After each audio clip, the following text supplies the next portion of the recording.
Hello dear students, this is Naveen Jadhav. Welcome back to another lecture of quantum chemistry. तो इस lecture में हम लेने वाले हैं जितनी भी मैथमेटिकल प्रॉब्लम जितनी भी आती हैं क्वांटम से संबंधित, किसी भी प्रकार के बच्चों को हम सारे इसमें लेने वाले हैं जो हमारे क्वांटम से संबंधित हैं। तो हम ले रहे हैं इसमें सबसे पहले अवकलन। ठीक है, डिफरेंशिएशन क्या होता है? देखो, डिफरेंशिएशन का मतलब वास्तव में क्या होता है? घटाना। ठीक है, भागों में किसी चीज़ को तोड़ना। जो सूत्र हमारे काम में आने वाले हैं फॉर्मूले, वो उनकी बात करेंगे, केवल बेवजह की बातें हम नहीं करेंगे। देखो, अवकलन का जो फॉर्मूला होता है वो होता है d/dx। ठीक है, इसका सिंबल है। जैसे किसी मुझे x की राशि का क्या करना है? अवकलन करना है। जैसे x की पावर n है और उसका क्या करना है? d/dx, मतलब अवकलन करना है। तो उसका जो मेन सबसे मेन फॉर्मूला है, इस पावर क्या है? n है। पावर को तो आगे ले आओ, क्या लिखो? x, और पावर में से क्या करो? एक घटा दो, n-1। ये बहुत मेन फॉर्मूला है। क्या किया? पावर को तो आगे ले आए और पावर में से एक घटा दिया। जैसे एग्जाम्पल लेता हूं मैं आपके लिए। जैसे मुझे एक्स क्यूब का क्या करना होता? एक्स क्यूब दे रखा है, उसका मुझे अवकलन करना होता, तो क्या करते? अवकलन का फॉर्मूला लगाते, वो d/dx। करना किसका है? एक्स की पावर क्यू का। क्या करना है? पावर को तो आगे ले आओ, 3x आगे आ गई ना, और पावर में से घटा दो तो कितना आ जाएगा? 2। तो क्या आ गया? इसका अवकलन क्या आ गया? 3x² आ गया। ठीक है, इस तरीके से करते हैं। ठीक है, पावर को तो क्या किया हमने? आगे ले आया और पावर में से एक घटा दिया। n यहाँ पर क्या है? पावर है, तो पावर को आगे ले आया, पावर में से एक घटा दिया। ठीक है, और देखो, जैसे कभी होता है d/dx और e की पावर x, e की पावर में दे रखा हो, तो इसका जो अवकलन होता है वो e की पावर x ही होता है। ठीक है, एज इट इज लिखना पड़ता है। क्या बोला मैंने? d/dx और e की पावर में कोई चीज दे रखी है। ठीक है, जैसे एग्जाम्पल के रूप में हम लेते हैं, मुझे दे रखा होता e की पावर ax। ठीक है, इसका मुझे क्या करना होता? अवकलन करना होता। ठीक है, तो क्या करते? वही d/dx और e की पावर क्या होता? ax। ये मुझे इसका करना होता। तो इसमें क्या करते हैं, जो कांस्टेंट वैल्यू जो पावर में दे रखी होती है, जो पावर में जो वैल्यू दे रखी है उसको क्या करते हैं? आगे ले आते हैं। जैसे इसका कैसे करते हैं? a यहाँ पर क्या कांस्टेंट वैल्यू है? a कांस्टेंट नहीं है, क्योंकि a की रेस्पेक्ट में तो अवकलन कर ही रहे हैं, तो वो स्थिरांक नहीं, स्थिर राशि नहीं, वो तो वेरिएबल है, मतलब परिवर्तित हो रही है। तो इसका कैसे होता? पावर को कहाँ ले आते? आगे ले आते, और e की पावर क्या हो जाता? x हो जाता। मतलब पावर को क्या कर देना है? आपको आगे ले आना है, e की पावर x, मतलब e की जो वैल्यू है उसको तो एज इट इज रखना है, तो a भी रहेगा, और पावर में से क्या करना है आपको? जो कांस्टेंट है उसको आगे ले आना। ठीक है, तो ये e की पावर x का क्या होगा? a आगे आ जाएगा, e की पावर ax। इस पे और एग्जांपल देखो। जैसे ये होता है e की पावर 2x²। ठीक है, तो e की पावर का तो नहीं होगा, लेकिन जो पावर है ना, पावर उसका तो अवकलन होगा ना। तो देखो कैसे करते हैं, वही d/dx ऐसे लगाएंगे, e की पावर 2x²। ठीक है, कुछ नहीं करना, e की पावर 2x² को एज इट इज लिख देना है। ठीक है, लेकिन जो ये पावर दे रखी है ना, इसका तो अवकलन होगा। तो अगर मुझे अगर अलग से कहीं 2x² दे रखी होती तो उसका कैसे अवकलन करता? जो पावर दे रखी होती है उसको आगे ले आते हैं, एक ऑलरेडी 2 है, ये x है। अगर मुझे इसका करना होता तो पावर e की जो पावर में उसको एज इट इज लिख दो। अगर e वाले का करना है तो e की पावर x में जो e की पावर उसको एज इट इज लिख दो। लेकिन पावर में जो दे रखी ना चीज घात में, उसका अवकलन करना होता है। जैसे 2x² दे रखी, तो अगर अलग से 2x² आपको दिया होता, आराम से समझो, तो कैसे करते? पावर को आगे ले आते, तो 2 × 2 4 हो जाती x, और पावर में से क्या करते? घटा देते। यही तो करते हैं हम, पावर को आगे ले आते हैं, पावर में से 2 पहले से था, तो 2 × 2 क्या हो जाएगा? 4, और ये क्या हो जाएगा? x, क्योंकि 2 में से गया तो 1, x की पावर 1, तो आगे क्या लग जाएगा? 4x। तो क्या आया इसका? e की पावर 2x² का क्या आया? 4x आया कि नहीं आया? आया ना? ऐसे होता। और देखो हम इसमें क्या क्या कर सकते हैं, आप इसको लिखो, एक एक आध एग्जांपल और कराता हूं मैं। जैसे e की पावर वाला भी नहीं होता, जैसे ये होता है d/dx और x की पावर an। ठीक है, तो क्या करते हैं, जो ये a होता है कांस्टेंट, कोई भी कांस्टेंट राशि दे रखी होगी उसको पावर से बाहर, मतलब अवकलन से बाहर ले आते हैं। तो a को कहाँ ले आएंगे? बाहर, तो d/dx और s की पावर क्या कर देंगे? n, पावर का कर देंगे। डिब्बे में जो लिख रहा हूँ वो सारे फॉर्मूले इंपॉर्टेंट हैं, पावर को हमेशा अवकलन से क्या कर लेते हैं, बाहर ले आते हैं, फिर जो एक्स की जो पावर में होता है वो ई की पावर वाला जो दे रखा होता है, तो जैसे ई एक्स, ई की पावर एक्स का ई की पावर एक्स ही रहेगा, तो जो दे रखा है उसको एज इट इज लिख दो, पावर का कर दो, ए की पावर ए एक्स का क्या होगा, ए आ जाएगी आगे, जैसे ई की पावर 2x स्क्वायर, तो एज इट इज लिख दो ई की पावर क्या 2x स्क्वायर। लेकिन 2x स्क्वायर का करेंगे तो क्या आएगा, 4x आएगा। कैसा है, मैंने आपको अभी बताया था। तो इस तरीके से इसका अवकलन होगा। ठीक है, कोई भी कांस्टेंट वैल्यू दे रखी है उसको अवकलन से बाहर ले आओ और ये क्या हो जाएगा, ए बाहर आ जाएगा, तो जो x की जो पावर में दे रखा उसका फिर अपन क्या कर देंगे, अवकलन कर देंगे। ठीक है, दो फॉर्मूले और बताता हूं, d/dx, ठीक है, और मुझे दे रखा होता साइन x, क्या दे रखा होता, साइन x, तो साइन x का होता है अवकलन cos x, क्या होता है, साइन x का क्या होता है, cos। तो आप बोलेंगे cos का भी साइन होगा, नहीं, ऐसा बिल्कुल नहीं है। साइन का तो क्या होता है cos x और cos का होता है माइनस साइन। तो कहीं अगर ऐसे दे रखा हो d/dx और किसका करना हो आपको, cos x का, तो cos x का अवकलन क्या होता है, अवकलन की बात हो रही है, अवकलन डिफरेंशिएशन, माइनस साइन x, क्या होता है, माइनस साइन। साइन का तो क्या होता है cos x होता है और cos का क्या होता है, माइनस साइन होता है। इसको लिखो, फिर मैं आपको और बताता हूं इसमें, और दो चार फॉर्मूले बढ़िया बढ़िया देखो इसमें और क्या क्या हो सकता है। ठीक है, ये लिख लो आप, वीडियो को पॉज करके देखो। तो जितनी भी जो बेसिक चीजें जो हमारे काम आने वाली हैं, डरना नहीं, इनको आसानी से सीखना है। बीच बीच में फिर मैं वापस से नहीं बताऊंगा, जब हम आगे पढ़ेंगे वहाँ पे भी बता दूंगा, लेकिन अगर आप पहले पढ़ लेंगे तो आपको चीज़ें टफ नहीं लगेंगी। ठीक है, और यही चीज़ घूम घूम के काम आती है बार बार। ठीक है, और देखो क्या क्या, जैसे दे रखा था कहीं d/dx साइन ax, ए यहाँ पर एक कांस्टेंट वैल्यू है, स्थिर राशि। ठीक है, मुझे इसका करना होता, तो मुझे अच्छे से पता है कि साइन का तो क्या होता है कॉस, इसमें स्थिर जो वैल्यू है हमेशा जो कांस्टेंट वैल्यू उसको अवकलन से बाहर ले आओ, तो ये ए बाहर आ जाएगी, साइन एक्स का क्या होगा कॉस एक्स, तो ये क्या हो जाएगा साइन कॉस ए एक्स। ठीक है, ये जो है इसका क्या होगा, अगर हम साइन ए एक्स का करें तो क्या होगा cos A x, constant value को और बाहर ले आओ तो इसका क्या आ जाएगा ए कॉस ए एक्स आ जाएगा। ऐसे आप कॉस का भी कर सकते हैं, क्या कॉस का, तो कॉस का करके दिखाओ, कॉस ए एक्स लिखोगे क्या हो जाएगा d/dx cos A x, cos इसका करेंगे तो इसमें से ए बाहर आ जाएगा, ए इसको बाहर ले आए, कॉस ए एक्स का क्या होता है माइनस, तो माइनस साइन लग जाएगा, तो साइन ए एक्स ये आ जाएगा, इसका आ जाएगा कि नहीं आ जाएगा। ठीक है, तो साइन ए एक्स है तो इसको एज लिख दो, कांस्टेंट वैल्यू को बाहर ले आओ।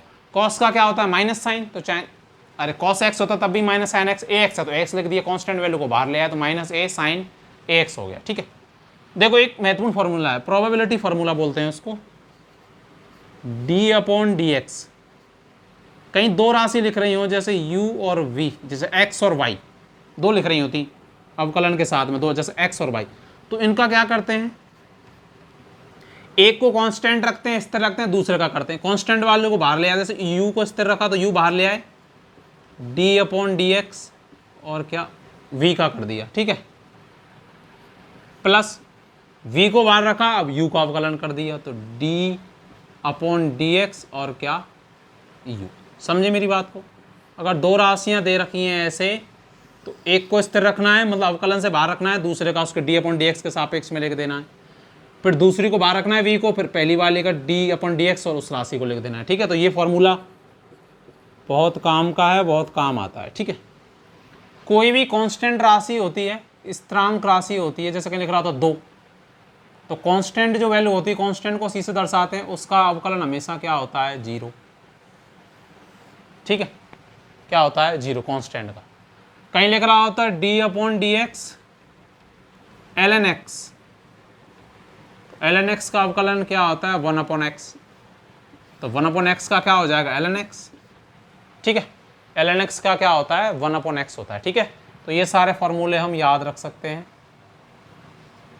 ठीक है, कांस्टेंट राशि को बाहर ले आते हैं। ये अगर दो राशि से x y दे रखी होती तो x dy/dx plus y dx/dx। कभी भी किसी का अवकलन कर रहा है और ऐसे आ गया d/dx और यहाँ पे भी dx आ गया तो ये पूरी वैल्यू क्या हो जाती है 1 हो जाती है। ठीक है, क्योंकि एक ही तो आ जाएगा dx/dx कितना होता है 1 होता है। समझ गए? कहीं ऐसे लिख रहा है d²/dx², d है। ठीक है, अवकलन के चिन्ह में ऐसा बनाते हैं तो इसका मतलब क्या है, स्क्वायर नहीं है। इसका मतलब है कि किसी भी चीज का 2 बार अवकलन करना है। तो इसको कैसे लिख सकते हैं d/dx d/dx। समझ गए? तो d²/dx² का मतलब 2 बार किसी चीज का अवकलन करना है। जैसे मेरे लिए लिख रहा होता है d²/dx² और मुझे करना होता है sin x का, तो कैसे लिखता मैं इसको? क्योंकि मैं बिल्कुल खोल के अच्छे से आपको बता रहा हूं, मतलब पूरा मैंने ये लेक्चर ही इसीलिए रिकॉर्ड किया है कि सारा इसमें जितने भी अवकलन समाकलन है बिल्कुल आ जाए प्रॉपर तरीके से जो हमारे काम के। कैसे लिखते d²/dx² को कैसे लिखते? 2 बार लिखते, क्योंकि 2 बार अवकलन करना है। इसका मतलब ये है, इसको मल्टीप्लाई करेंगे तो ये आ जाएगा ना। तो पहले तो इसको बाहर रखो, इसका करो। ठीक है, साइन का हम जानते हैं क्या होता है कॉस। एक बार इसके साथ करो तो ये बाहर थी d/dx, एज इट इज लिख दिया। d/dx के साथ एक साइन का करते हैं तो क्या आता है कॉस आता है। a नहीं है, नहीं तो a भी लिख देते। केवल साइन x है तो क्या लिख देंगे कॉस x। ठीक है, ये आ जाएगा। अब एक और बाहर d/dx था ना, इसके सापेक्ष किया तो cos x लिख दिया इस पूरे का मतलब। तो अब एक और था क्योंकि 2 बार लिखा हुआ है तो वापस से करेंगे। cos का क्या होता है माइनस साइन, तो इसका क्या आंसर आ जाएगा माइनस साइन एक्स। क्योंकि इससे भी कर दिया तो ये भी हट जाएगा, क्योंकि साइन का तो cos होता है लेकिन cos का वापस से किया तो माइनस साइन एक्स आ गया। तो इसका मतलब क्या है कि 2 बार अवकलन करना है। डबल डिफरेंशिएशन बोलते हैं इसको। ठीक है, 2 बार क्या बोलते हैं अवकलन बोलते हैं। ठीक है, तो अवकलन के ये सारे फॉर्मूले हैं, ये काफ़ी इंपॉर्टेंट फॉर्मूला है। कांस्टेंट राशि का क्या होता है 0, ln x का क्या होता है 1/x, e⁻x का क्या होता है e⁻x होता है। पावर का कर देते हैं, कैसे करते हैं वो मैंने आपको बता दिया। इसको लेको फिर हम बात करते हैं समाकलन की, जो भी डिफरेंस इंटीग्रल जो भी होते हैं। अब देखो हम बात करते हैं समाकलन की। ठीक है, तो जो समाकलन को कहते हैं इंटीग्रेशन। इसका वास्तव में अगर एक शब्द में उत्तर में दूं तो समाकलन का मतलब एडिशन, जोड़ना। समाकलन का साइन होता है कुछ ऐसा। ठीक है, देखो ऐसे करते हैं। इसका जो मेन फॉर्मूला है वो है जैसे समाकलन x⁴n का करना और साथ में लगा रहता है dx। ठीक है, अवकलन में तो हम क्या कर रहे थे कि जो x की पावर थी उसमें से एक घटा रहे थे और पावर को आगे लिख रहे थे, ऐसा ही है ना। इसमें क्या करते हैं x की पावर में एक जोड़ते हैं और नीचे पावर का क्या कर देते हैं n+1। उसमें तो क्या कर रहे थे पावर में से घटा रहे थे और पावर को आगे लिख रहे थे। इसमें पावर में जोड़ते हैं और नीचे पावर में भी बन करके लिखते हैं। ठीक है, जैसे एक एग्जांपल लेता हूं मैं इस पे। मुझे करना है x की पावर क्यूब का dx। क्या करेंगे, x की पावर कितनी है 3, तो 3 में एक जोड़ेंगे बटे 3 + 1, n+1 है ना पावर का नीचे भी, तो ये क्या आ जाएगा x की पावर 4/4। इसका आंसर ये आ जाएगा। अवकलन में क्या कर रहे थे डिफरेंशिएशन में पावर में से घटा रहे थे और पावर को क्या कर रहे थे आगे लिख रहे थे। ठीक है, इसमें x की पावर में ही एक जोड़ते हैं और नीचे भी पावर का +1 करके लिखते हैं। ठीक है, तो x³ का क्या आ जाएगा x 4/4 आ जाएगा। ठीक है, अगर ऐसे होता e⁻x e⁻ax और dx।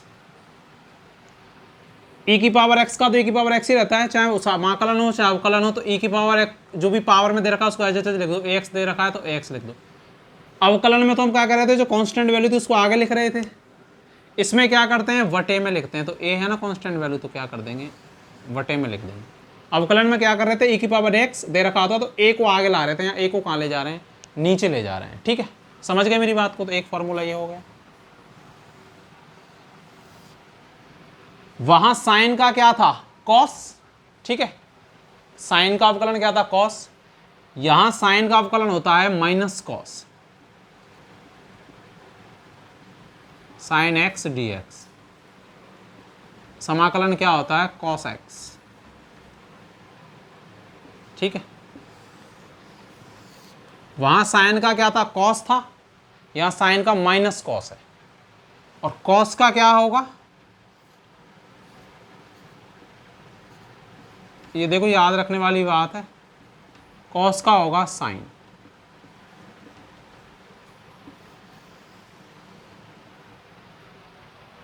अवकलन में तो साइन का कॉस था, ठीक है, अवकलन में। समाकलन में साइन का क्या है, माइनस कॉस। अवकलन में कॉस का माइनस साइन था, समाकलन में कॉस का क्या है, साइन। मतलब वहां तो माइनस चिन्ह इसके साथ लग रहा है, समाकलन अवकलन में कहा था, यहां था, ठीक है। उसको देखो और इस फॉर्मूले को मैच करो, ठीक है, कंफ्यूजन नहीं होगी। समझ गए मेरी बात। जैसे दे रखा होता ये साइन ए एक्स, ठीक है, तो साइन का तो क्या होता है, माइनस कॉस, तो एज इट इज लिख दो माइनस कॉस ए एक्स। अवकलन में तो ए को कहां ले जा रहे थे, आगे, यहां कहां लिखना है, बटे में। समझ गए मेरी बात। माइनस कॉस होता है साइन का, वो तो फिक्स है। अवकलन क्या होता है साइन का, अवकलन होता है कॉस, समाकलन क्या है साइन का, माइनस कॉस। तो ये चीज हमको याद रखनी है, ठीक है। समझ गए मेरी बात को, तो इसको लिखो आप अच्छे से। ये समाकलन के फॉर्मूले हैं हमारे पास, ठीक है। और भी इसमें देख सकते हैं, जैसे कोई कांस्टेंट राशि दे रखी होती, जैसे दे रखा होता है ये समाकलन c x की पावर n और क्या dx। कांस्टेंट राशि को हमेशा बाहर ले आओ, तो बाहर ले आए, क्या करते हैं, x की पावर n और dx। कांस्टेंट वैल्यू को क्या करते हैं, बाहर ले आते हैं, ठीक है। तो ये फॉर्मूले इसमें बन सकते हैं। दोनों को कंपेयर करके हम लोगों को पढ़ना है, ये हमको अच्छे से याद रखना है, ठीक है। वहाँ ln x का क्या था, 1/x, और अगर हम 1/x का क्या करें, समाकलन, तो वो क्या होगा, ln x का अवकलन क्या था, 1/x था ना, तो उसको भी लिख लो और इसको भी लिखो, पर कंपेयर करके पढ़ना तो ज़्यादा अच्छा रहेगा, मुझे जहाँ तक लगता है, ठीक है। तो हमारे समाकलन में यही फॉर्मूले हमारे काम आने हैं, तो इसको आप अच्छे से लिखिए, वापस से देखिए वीडियो को, एक बार लिख करके समझ के फिर वापस से देखिए, ठीक है। तो इसमें समाकलन में ये फॉर्मूले बनते हैं। एक दो चीज़ और है इसमें, वो और मैं आपको बताता हूँ।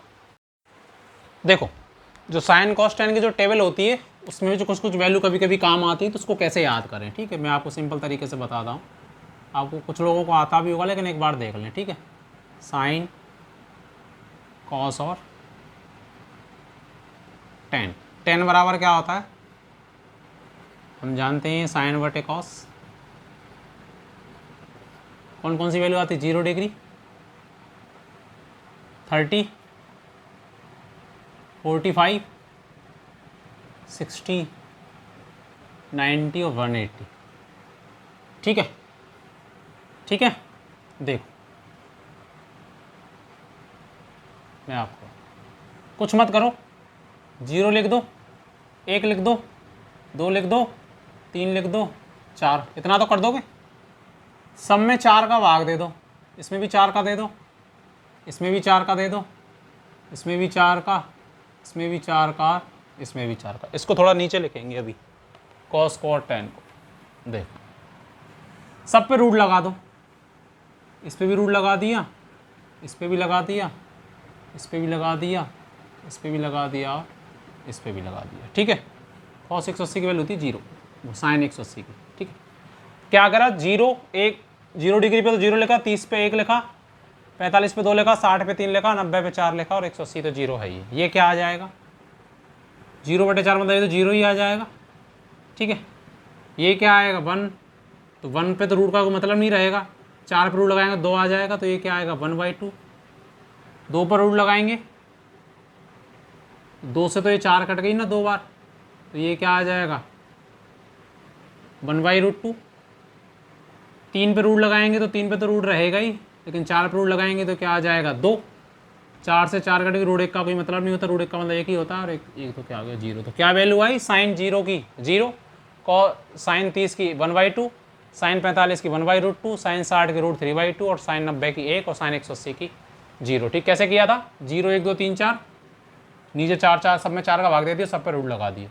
कॉस का तो हम कर ही देंगे, just opposite of sine, cos theta. Sine 90 की कितनी थी, 1, तो 1 को यहां लिख दो, और 0 की कितनी थी 0, तो इसको 90 पे लिख दो। 60 को 30 पे लिख दो। 60 की कितनी थी √3/2, तो ये हो जाएगी 30 पे, उल्टा लिखना है, ठीक है। 30 की कितनी थी 1/2, तो ये क्या हो जाएगी 1/2। और ये 45 की जो इसकी होती है वही इसकी 1/2। समझ गए? देखो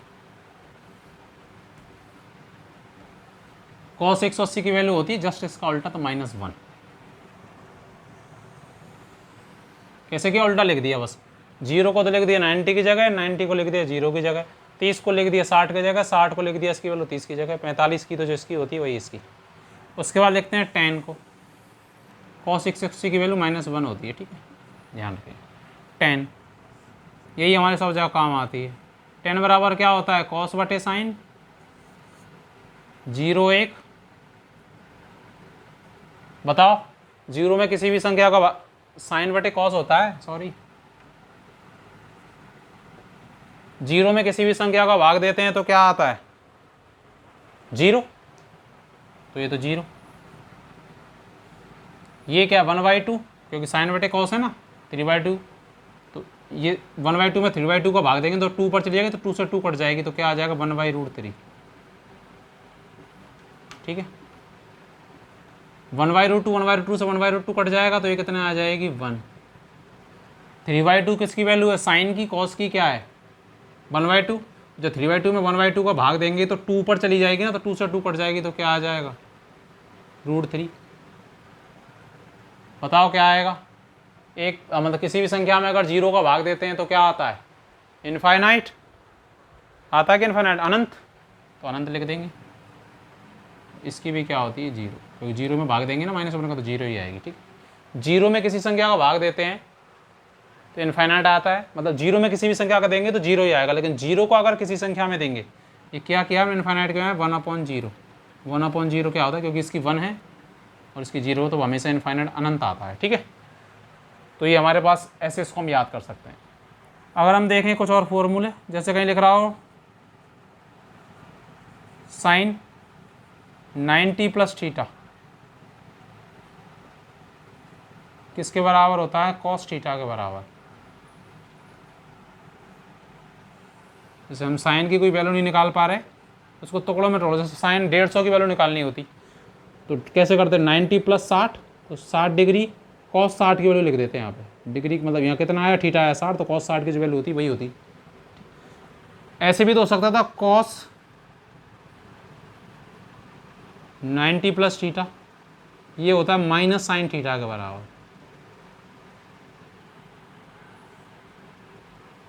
ठीक है। साइन 90 + थीटा तो होता है cos थीटा के बराबर, और cos 90 + थीटा होता है -sin थीटा के बराबर, ठीक है। ये अपन लोग इसको ऐसे कर देंगे।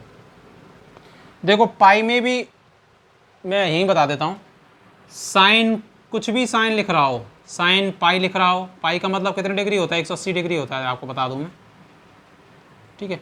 चाहे साइन 2π लिख रहा हो, चाहे साइन 3π लिख रहा हो, चाहे साइन 4π लिख रहा हो, ठीक है। सबकी वैल्यू कितनी होती है 0 लिखनी है आपको। कहीं भी साइन पाई मतलब 180 डिग्री, 180 का दोगुना करेंगे 360 डिग्री, सबकी वैल्यू कैसी होती है 0 होती है, आपको 0 ही लिखनी है, ठीक है, 0 लिखनी है। अगर यहाँ साइन की जगह क्या लगा दें cos पाई की वैल्यू, cos पाई का मतलब 180 डिग्री, याद रखेंगे पाई बराबर कितना होता है 180 डिग्री, 22/7 भी होता है लेकिन 180 डिग्री भी होता है। तो ये कितना होता है, इसको कुछ नहीं करना आपको, -1 होती है ना, तो -1, अगला पाई आएगा 2π आएगा तो +1, अगला पाई आएगा तो फिर -1 +1। cos पाई से याद रखें cos 180 की वैल्यू -1 होती है। साइन चाहे पाई हो, चाहे 2π हो, चाहे 3π हो, चाहे 4π हो, सबकी वैल्यू 0, चाहे साइन हो चाहे tan हो, ठीक है, सबकी वैल्यू 0 होती है। cos को कैसे याद रखेंगे, cos पाई का मतलब cos 180 की वैल्यू -1, cos 2π की वैल्यू +1, फिर अगला पाई आएगा तो माइनस प्लस ऐसे याद रखेंगे। पहला माइनस याद रखेंगे क्योंकि cos 180 मतलब cos पाई की वैल्यू कितनी होती है -1 होती है, हम लोगों ने आपको बता दिया है, ठीक है।